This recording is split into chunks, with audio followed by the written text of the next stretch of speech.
Hi everyone, in this video I'm going to show you how to unwind a unit circle to make both a sine curve and a cosine curve. So the first thing I'm going to do is I'm going to draw the unit circle.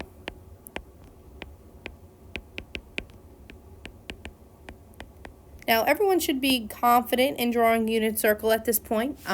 If not, I'm just going to refresh your memory.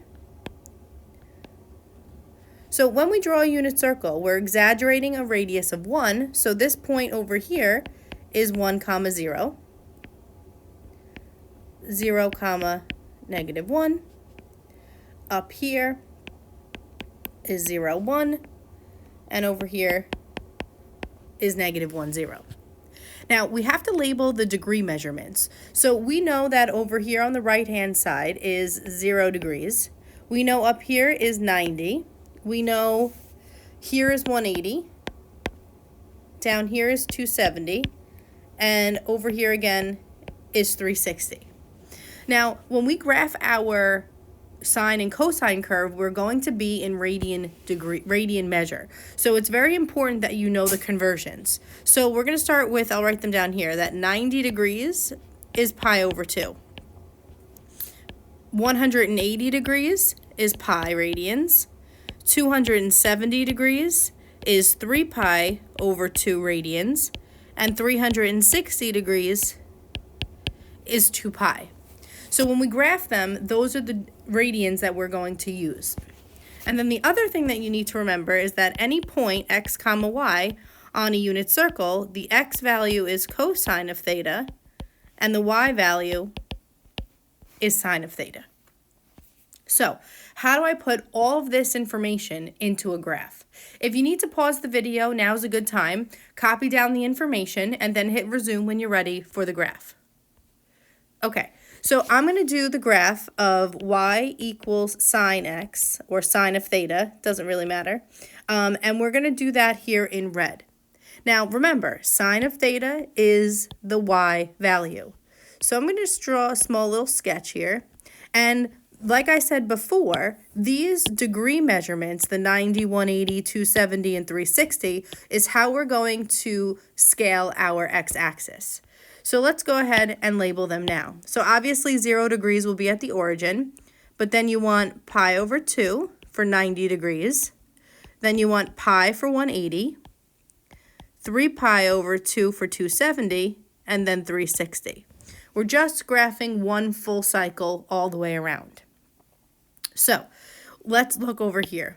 When we are at 0 degrees, which is the origin, 0 degrees, what is the y value? You should be telling me 0. So that was going to tell me my first point. My first point on the sine graph is at the origin. Then we move over to pi over 2, which is 90 degrees. So we're going to go to 90 degrees and we're going to look at the y value. The y value here tells me that it's 1. So we're going to label here. I'm just going to exaggerate 1 a little bit so I can see what's going on. So pi over 2 is 1.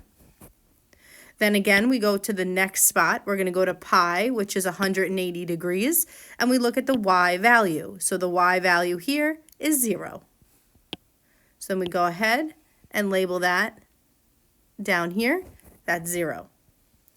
Then we're going to go to 3 pi over 2, which is 270, and we look at the y value. Again, the y value here is -1, so I'm going to exaggerate that a little bit and put -1 right here, and here is 3 pi over 2. And then last but not least is 360. Oh, I'm sorry, didn't realize I labeled that 360. That really should be labeled 2 pi, right, because 360 degrees is 2 pi. And then that's at 0 degrees because, again, the y value at 360 degrees is 0. So if you connect all of these pieces together, try to connect it in a curvy fashion rather than a pointy fashion, and that is the graph of your sine curve. And now we can do the same thing for cosine. So I'm going to use a different color here for cosine. So let's graph y is equal to cosine of x, or cosine of theta. And we're going to do the same concept. But now this time, we're going to look at the x values because cosine of theta is the x value. So all x values here I'm going to do in blue. So cosine of theta. Now, same concept on the x-axis. We're going to label it with pi over 2, which is 90 degrees, 180, which is pi, 3 pi over 2, which is 270, and 360 degrees, which is 2 pi. And we'll label the y-axis with 1 and -1. Those will be our two y values. All right, so once you have your graph set up, we'll go ahead and sketch the curve. So let's start here with 0 degrees. So again, we go back to 0 degrees, but now this time we look at the x value, and the x value happens to be 1. So at 0 degrees, our first marking is at 1, right? That's the x value. Then how about over here at 90 degrees? What's the x value? 0. So we go ahead, plot 0. Then at 180 degrees, or pi, we are at -1. That's the x value. Then at 3 pi over 2, or 270, we're back again at 0. And then last but not least is 360. We're back again at 1, where 360 is 2 pi. So this, again, try to connect it in a curvy fashion, do the best that you can, is your cosine graph. Okay, so the questions that you could be asked about these two curves are basically the behavior of the graph. So as the graph or the curve, if you look up here, I'm looking at the sine graph. As the curve moves from the origin to, say, pi over 2, for example, would you agree that the graph from here to here is going up or increasing, right? So they could say, what happens to the graph from 0 to pi over 2? And you'll say increasing. Or they could ask you, what happens to a sine graph between pi over 2 and 3 pi over 2? So between pi over 2 and 3 pi over 2, see what happened? The graph went down, right? So it decreased. I could ask you what happens between, say, 0 and pi, and you'll tell me the graph increases, then decreases, right? So they can ask you those types of questions. So I want you to make sure that you are aware of how to answer those. Okay, the last thing I want to talk about is negative sine of x and cosine of x, or negative cosine of x. So let's just resketch. I know it's annoying, but I promise you it'll help. Let's resketch y equals sine of x. So remember, the graph starts at the origin and goes up, down, up, right? That is my graph of sine. And then my graph of cosine starts at the maximum, starts up here at 1, and goes down and then back up again, kind of like a U. All right, so those are really the two main differences between these two curves. Sine, you can say, starts at origin. And for cosine graph, you can say starts at maximum, right? 1 up here is the maximum value of the curve. That's important. Okay, so if you want to do a few labels, right, it ends at 2 pi, halfway is at pi, halfway about that is pi over 2, and the other half is 3 pi over 2. It's good practice to remember those 4 markings. Same thing up here for the sine graph. It ends at 2 pi.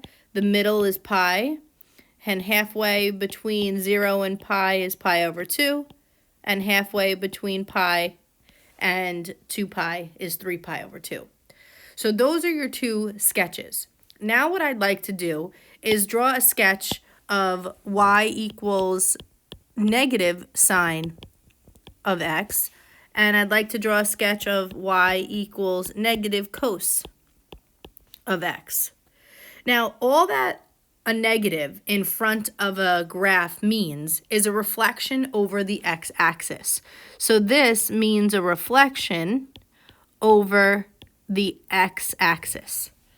So what I kind of want to do is really break up this picture into a couple pieces and show their reflections. So let's just say I want to reflect just this piece here over the x-axis. Wouldn't it look something like this, right? That's a reflection. And then if I did this piece separately, it would go up like that. That would be a reflection over the x-axis. So that's our graph. We're just going to piece it together. So a negative sine of x graph still starts at the origin, but then goes down, up, down, right? And this is still my 2 pi. This is my pi. This middle piece here is my pi over 2.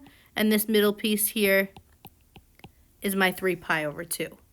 So the main difference between the sine graph and the negative sine graph is that the negative sine graph goes down and the positive sine graph goes up. But they both start at the origin. So if you want to write that down, you can. You can say starts at origin.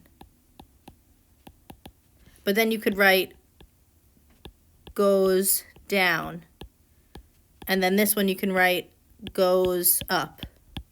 So it goes up first, and the other one goes down first. Okay, now let's talk about the cosine graph. So again, the same kind of concept, except now we're reflecting the cosine graph over the x-axis.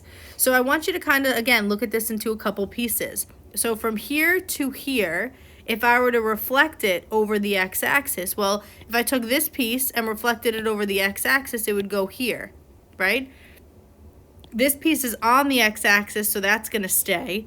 So this piece goes down here, and it kind of like goes like this, right? And then this little curve down here would reflect up this way, right? This piece would go down here. So what would that look like if we graphed it? Would be we'd start down here at -1 and make kind of like an upside down curve or a mountain looking piece, where again, the ending spot is 2 pi. The middle is pi. The half marks are pi over 2 and 3 pi over 2. So if we want to write down some information about this graph, instead of starting at the maximum, look where it starts. This graph starts at the minimum, okay, at the smallest value of the graph.